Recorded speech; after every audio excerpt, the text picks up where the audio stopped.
morning! It's me again! Welcome back to my channel for this morning video po. Paghahanda po kami ng lulutuin naming sinabaw na spare ribs. Medyo bata-bata pang spare ribs na bili ni Habi. Tapos eto yung mga panahon namin.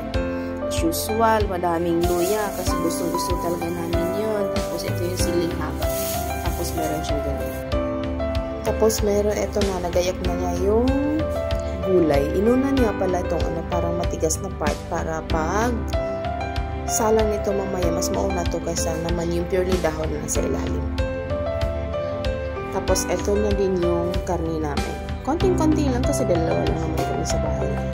Importante sa amin, sabaw lang naman. Anyway, see you later po! This time po kulo na ang ating karne.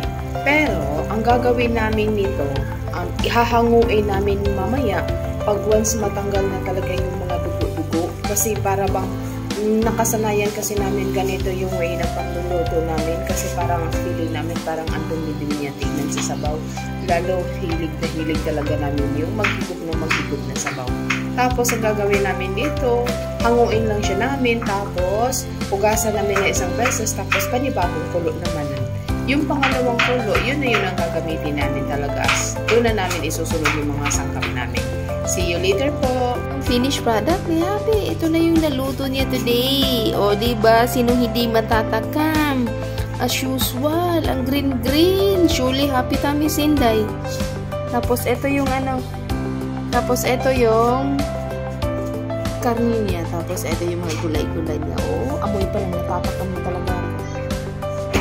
Good timing talaga itong pagkaluto ni Habi sa sabaw na to kasi nga medyo hindi maganda ang panahon, medyo maambon-ambon dito sa lugar namin na tawag dito na malamig.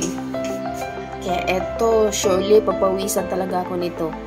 Sino hindi natatakam nito? Oh, sa sobrang green ito, sa sobrang daming green ito. Madaming green talaga. Anyway, salamat sa panonood. Tignan ko nga kung sarap. Sarap nga. Isa pa.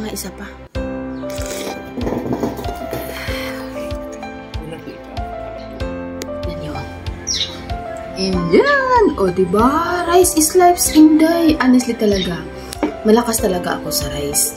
Kaya, kasi hindi ako masyado sa mga light meal. Gusto ko talaga pag kain talaga. Heavy meal talaga sa akin. Nakaka-inlove.